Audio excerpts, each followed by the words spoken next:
So where were you 12 years ago? 12 years. For some of us, that seems like an eternity.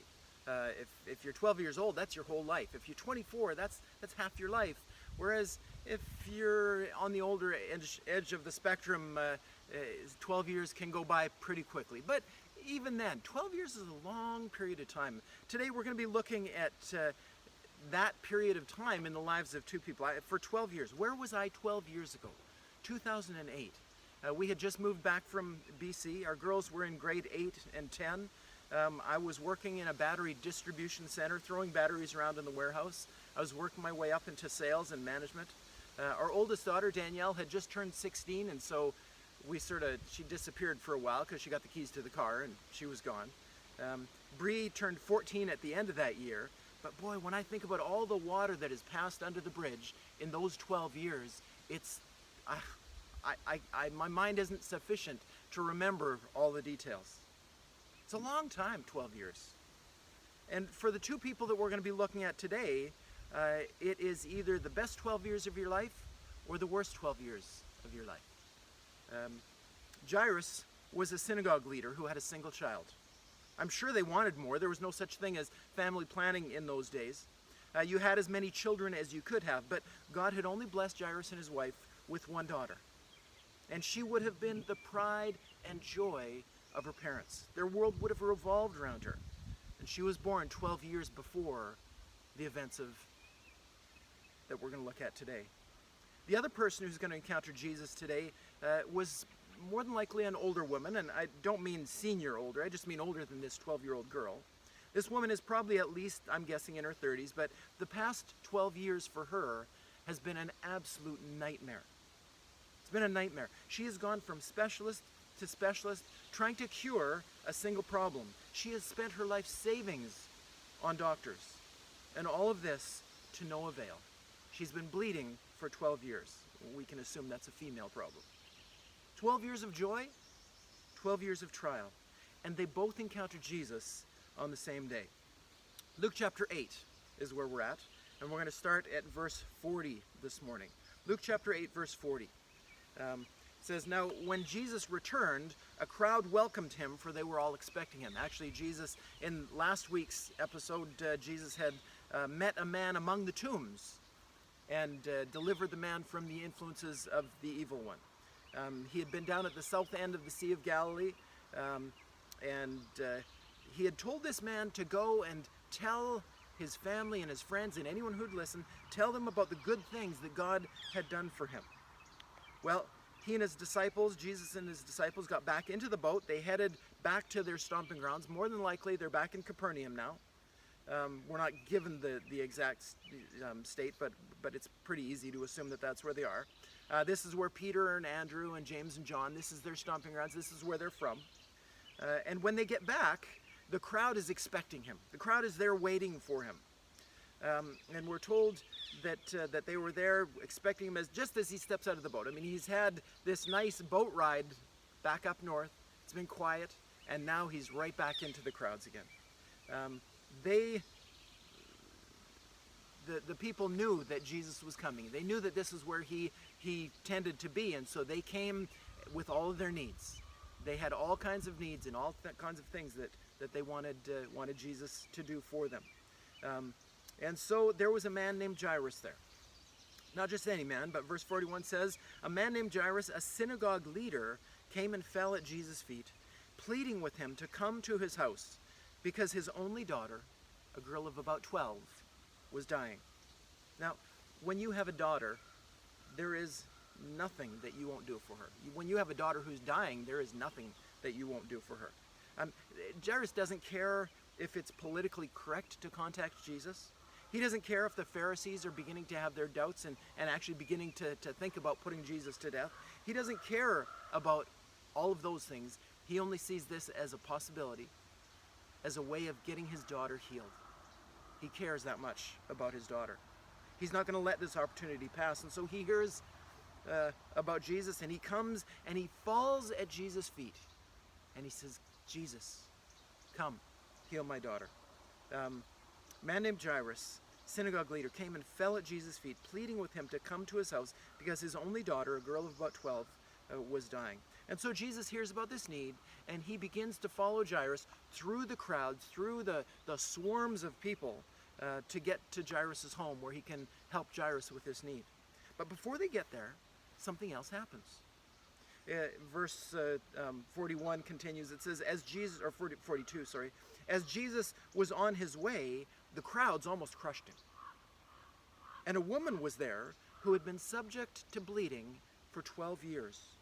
And she had spent all that she had on doctors, but no one could heal her. She came up behind him and she touched the edge of his cloak. And immediately, her bleeding stopped. They didn't have the COVID distancing rules in those days. The crowds were pretty tight around Jesus, and the crowds were getting larger and larger the longer Jesus continued his ministry. And so Jesus is making his way through those crowds, and I'm sure it was pretty intense. I remember I was quite young at the time. I think it was with our youth group or some group from church. We were going to see a Flames game, and it was probably just shortly after the Flames came to Calgary. But I was quite small in those days, and I remember the crowd being so pressing. I picked my feet up off the floor, and I didn't fall down. I was being pressed that much by the crowds. Well, that's kind of the picture that I have in my mind of Jesus trying to make his way through the crowds to get to Jairus' house. The crowds are just all around them. And then Jesus makes a comment, and this next comment is puzzling from the point of view of his disciples. Jesus says in verse 45, "Who touched me?" Jesus asks. He's in the midst of this crowd that's just pressing against him, and he says, "Who touched me?" And of course, everyone denied it, because that's what humans do. In spite of the fact that there were many who had touched him, but they're all going, and Peter said, "Master, the people are crowding and pressing against you." But Jesus said, "Someone touched me.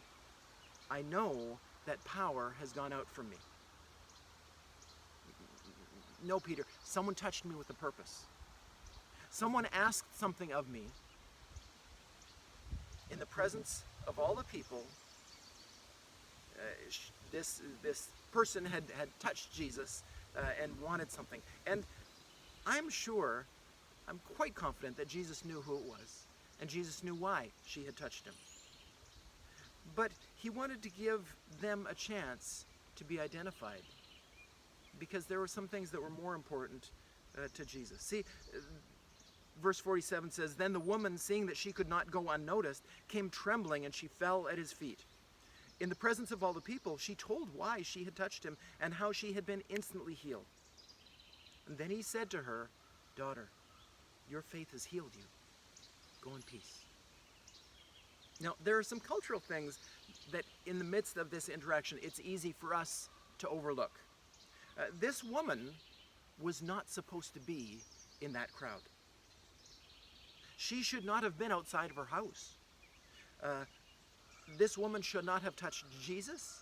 She should not have touched anyone else. Why? Well, as we know, the Jews are fond of their rules. Some of those rules are man-made, and some of them are God-made, and these rules are actually God-made. They're quite clear that when a woman is in her time, she is technically unclean. She is supposed to be isolated. Contact with others will taint them or make them unclean as well. So she's not supposed to be in that crowd. She's definitely not supposed to be trying to make physical contact with anyone. I mean, you think your COVID rules are strict. These ones are even stricter. She's not supposed to be in the crowd. She's not supposed to be making physical contact with anyone, let alone a rabbi. And yet somewhere she has gotten the idea that if she can just sneak in, if she can just touch the edge of Jesus' cloak, she can be healed. And I'm playing mind games in my mind, trying to understand what she's thinking. And I don't think that she's one of the ones that's trying to press through the crowd to get to Jesus. She saw the direction that Jesus was going, and she just stood there, and so she didn't go into the crowd came around her. So technically, I'm thinking, she was probably thinking, I'm okay, I didn't break the rules, they broke the rules. Sort of. She doesn't really care. She only wants one thing. She wants to touch Jesus' garment. And as Jesus goes by, she reaches out, and she touches the edge of his cloak. And immediately, she's healed. She's too embarrassed to come to Jesus and ask for healing. She can't let anyone know that she's in the crowd in her condition. See, her condition is probably even worse than what we realize. More than likely, 12 years she's been bleeding. 12 years, if she was married, her husband hasn't been able to touch her. 12 years, if she was married, she's probably not married anymore. She's probably all alone. She has no money. She has no friends. She is an outcast. And here she sees hope in Jesus. But she's too embarrassed to come and ask for healing. She can't let anyone know that she's in the crowd in her condition, and so she goes undercover. But she's dealing with Jesus here. And there's no such thing as undercover when it comes to Jesus. See, I'm sure Jesus knows who touched her. I'm sure he knows why she touched him. But he doesn't really want to embarrass her. He wants to give her the opportunity to speak to him. You see, Jesus is obviously very adept at physical healing. But his heart was for so much more than just physical healing. Jesus knew that every single person that he healed would someday fall ill again. He knew that every person that he raised from the dead would eventually find themselves in a casket once again. See, it wasn't enough for Jesus to have healed this woman's physical body. He wanted to address her spiritual need as well. He wanted her to encounter a relationship with himself. And he wanted to heal so much more than just her body. He wanted to heal her soul. And so he applauded her faith. Daughter, your faith has saved you. Daughter, a term of endearment, a term of acceptance, a term of you understand that you've come to the Messiah and you have received what you've needed. Daughter, your faith has saved you. Go in peace. He applauded her faith. He made mention of this faith that showed itself in actions, this faith that prompted her to make a radical decision. If only I can touch the edge of his cloak. If only I can get that close to him. I know that if I touch the edge of his cloak, I'll be healed. But I can't ask him. I can't be seen. I can't endanger anyone else. And so she just acted on her faith. Well, you and I have a similar problem. No, we're not bleeding. Our problem hasn't been going on for 12 years of bleeding. We've been sinning for a whole lot more than 12 years. And our only solution is the same solution that this woman decided upon. You and I need Jesus. We need to touch the edge of his garment. We need to get close to Jesus. Problem is, some of us think, well, I can handle this. I got this. No worries. Or we don't really think that our lives are in that big of a state. We've got our needs met. We allow ourselves to get distracted by the world. We allow ourselves to carry on as if we can handle things and life is going good right now, but we don't think about the future. See, we know that we have the option of pressing into Jesus, but that option doesn't translate into action. We keep Jesus on the shelf. We keep him out on the porch. We keep him as our ace up the sleeve or as our get out of jail free card when we're really in need. But not now. Not yet. No, I got this. That's okay, Jesus. I got this. See, our faith isn't that big yet. And we believe that Jesus is there. And he's available. He has power. But we don't let that faith move us to action. We don't hunger for Jesus. We don't thirst for him. And I'm not just talking about those who haven't made that decision to enter into a relationship with Jesus here. Many of us who have that relationship, we keep Jesus off to the side. We don't hunger. We don't thirst. We don't reach out to touch the hem of his garment. I often wonder if I really believed that Jesus is who he said he is. If I really believed it, would I treat him the way that I do? I don't think I would. See, I often serve Jesus leftovers. He gets what's left. That's wrong. I often put Jesus out on the porch. Yeah, you can come this close, but I'm busy right now. Yeah, it's okay, I got this. I got this. No. If we really believed that Jesus is who he said he is, we would seek him with every ounce of our being. we would pursue him with all the energy that we have. We would want him to be a part of every single moment of every single day in our lives. But we get distracted. I would pray that we would seek Jesus that much. Well, this woman isn't the only one with a need on that day. And all the while that this interaction has been happening between Jesus and this woman, Jairus has been standing on the sidelines. Can you hurry things up here a bit, Jesus? I have a daughter who has a need. She doesn't have much time left. Jesus, please hurry. And then the unimaginable happened. Jairus' worst nightmare came to haunt him. Verse 49, while Jesus was still speaking with this woman, someone came from the house of Jairus, the synagogue leader.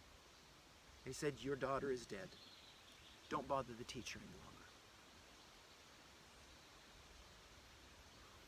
Deflated. Jairus knew he had limited time. He knew the clock was ticking. He knew there was a sense of urgency, but time ran out. The buzzer rang. This wasn't the 11th hour, this was the 12th hour. The end had come, and you can almost feel the disappointment of Jairus. That moment when you hear their loved one is no longer with you, that the world just, tunnel vision, it just sort of focuses in on that one thing. Nothing else matters. Nothing else matters. The feelings of devastation engulf. The process of grief begins. I was in my final year of Bible school. I was in the dorm, and in those days, all outside communication came through that payphone at the end of the hall. Richard, the phone's for you. I'm going, who's calling me? It's the middle of the day. No one calls me ever. How's the phone for me? Well, it was my parents. And I don't remember which one. It was probably my mom. She told me that Johnny died, my 12-year-old brother. Johnny died, she said. Those are the only two words of that conversation I remember. I remember sinking to the floor like someone had punched me in the gut. I had the wind knocked out of me. I mean, Johnny's health had never been good. We knew that this was a possibility.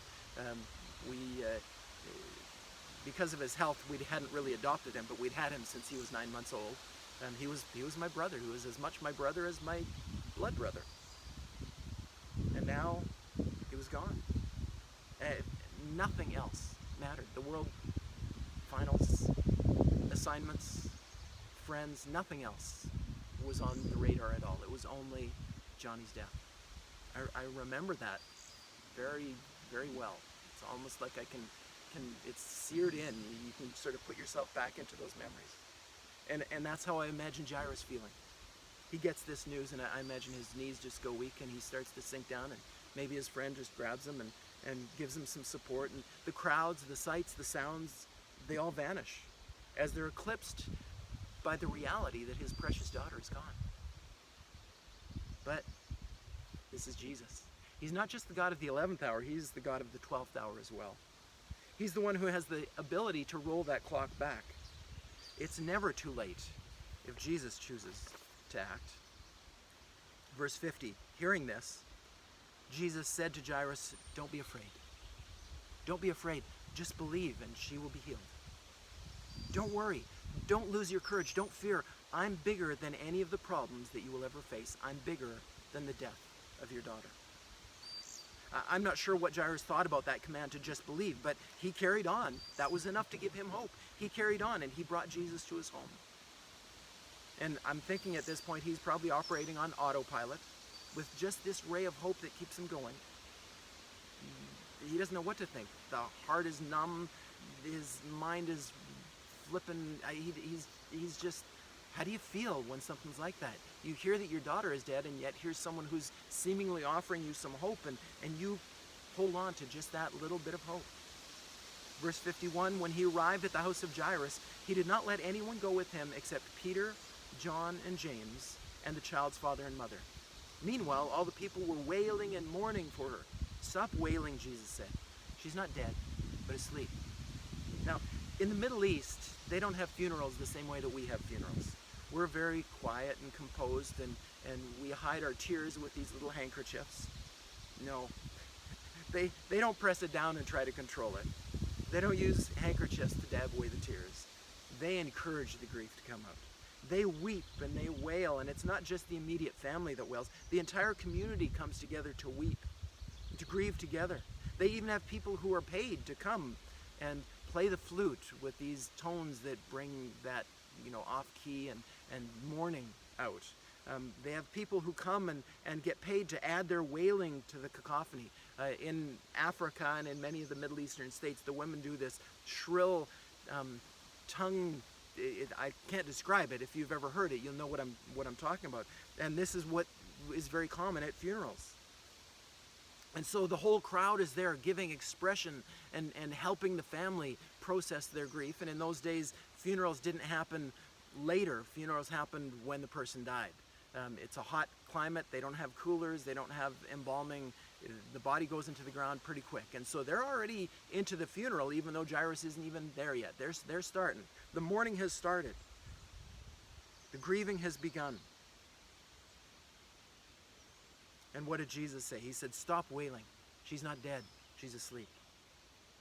Now, when the life goes out of a body, there's a gray-blue hue that shows that hope is gone.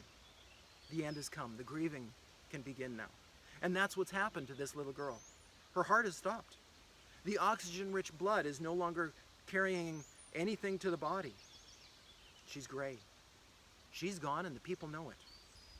And so when Jesus tells them that she's just sleeping, they laugh at him. What kind of healer are you? You don't even know when someone's dead.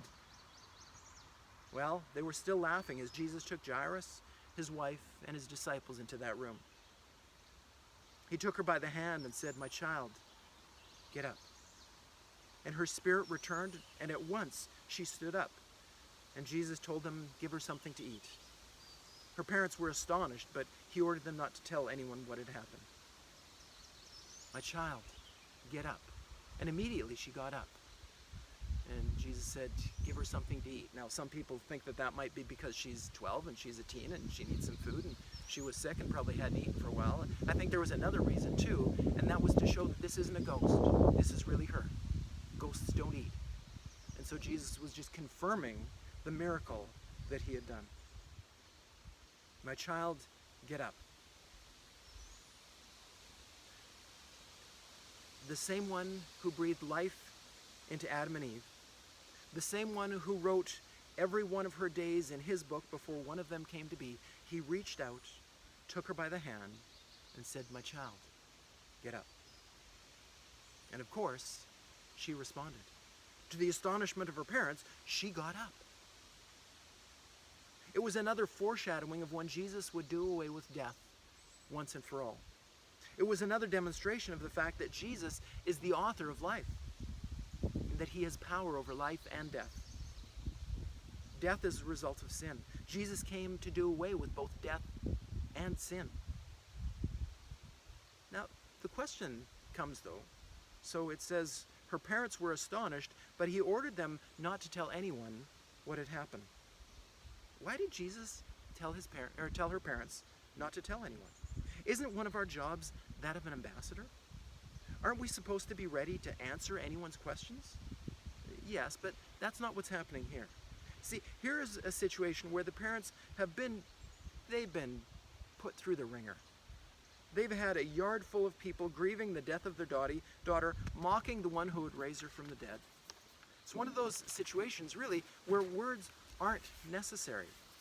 See, these people would see this young girl. They would see her in the streets. They would pass her in the marketplace. They would catch a glimpse of her with her friends at Sabbath service in the synagogue. And they would know that Jesus was the one who raised her from the dead. They would know that Jesus was sent from God and that his words were true. They didn't have to tell anyone. The actions spoke for themselves. Well, there's one more point that I just want to shine a little bit of light on. And that is the way that Jesus is always intentional in all the things that he does. Even the recipients of his miracles will make certain lessons obvious. The two that we've looked at today, The obvious thing is that they are at the very opposite ends of the socioeconomic spectrum. We have a lady who has been isolated for 12 years. She spent all of her money on doctors and medicine that wasn't able to help. Physically, she's weak and sick from just the loss of blood alone. Socially, she's an outcast. She wasn't permitted to join in the life of the community for 12 years. Financially, she's destitute, having spent all that she had to find a cure. Spiritually, she's dry. She's been unable to meet with her spiritual community for 12 years. She had nothing, and yet she acquired this miracle from Jesus. And Jesus welcomed this interruption. He didn't put her aside. He didn't shame her or rebuke her. He cared for her. Her socioeconomic status didn't mean anything to Jesus. Here was someone who needed help, and so Jesus helped her. He blessed her. He acted on her behalf. He said, "Your faith has healed you. Go in peace." And I'm convinced that when Jesus told her to go in peace, he was talking about peace with God, and that's what she now walked in.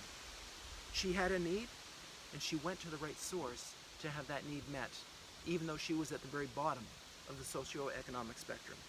Well, at the other end of the spectrum is Jairus. He was a leader in the synagogue. He was the one who got to choose who read the law and who gave the message. It was a position of privilege, prestige, physically, socially, spiritually, financially. Jairus was well positioned. He had the resources. And when he came to Jesus for help, Jesus heard his request. Now, Jesus could have lumped Jairus in with the rest of the spiritual leaders who were growing in their hatred for Jesus. Jesus could have dismissed him. But when the request came to heal his daughter, Jesus immediately began to follow Jairus home. You see, God does not show favorites. God doesn't answer my prayers any more readily because I'm a pastor than he answers your prayers. He doesn't weigh the request by the nature of the person making the request. He wants all of us to freely come to him whenever we have need. He wants all of us to spend all of our time in his presence. He stands ready to hear and to act. He is a good, good Father. He doesn't show favorites. In fact, when it comes to the ground at the foot of the cross, the ground is level. And the thing that makes the ground level is that those who come to the foot of the cross only come there when they realize their need. See, both Jairus and this woman were desperate. They both had great needs, and they allowed those needs to lead them to the foot of Jesus. And I suppose I would ask, are you and I aware of our need? It's easy for us in our society not to be aware of our need. It's easy for us to think that we got this, we can handle this. And we ignore our need. We have needs, whether we're aware of them or not. Are we living in dependence on Jesus? Are we pursuing Jesus with all our being? If you're listening to this today and you haven't ever made that decision to follow Jesus, no better time than the present. Here's the Messiah, the creator of the universe, the one who is able to heal a 12-year-old disease and to raise a 12-year-old girl who has died. He's powerful. And he doesn't love them any more than he loves you. Jesus went to the cross to show his love for you. And so if you haven't entered into a relationship with Jesus yet, that's his greatest desire, is to have you as a member of his family. That you would come to him and say, Jesus, I have faith in you. You can take my life. You can do with my life what you want because you've shown me how powerful you are, how wise you are, how loving you are. I have faith in you. I trust you. I give you my life. For some of us, we've already made that decision. The need is no less for us to keep coming to Jesus. Yes, we've had our sins taken care of, but we still need Jesus. On a daily basis, we need to come to Jesus and say, Jesus, I need you. Jesus, I don't know what to do in this situation. Jesus, I've lost my job. I need your provision. Jesus, I have this habit. I have this addiction. I need your deliverance. Jesus, I need you. Speak to me. Work in my heart. Change my character. Do with me what you want to do with, because I know that that is what's best for me.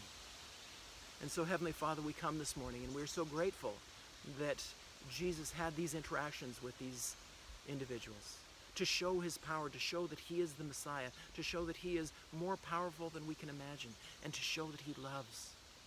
He's tired. He's crowded with people. He's not frustrated. He's giving, he's loving, and he's wanting to meet their needs. And so, Father, I pray that this day that we would understand that your love for us is the same. And I pray that we would understand that our need for you is the same. And that we would press after you. That we would open that door wide. That we would invite you in. That we would chase after you with all our heart, soul, mind, and strength.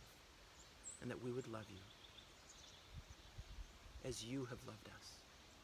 Thank you. We pray these things in Jesus' name.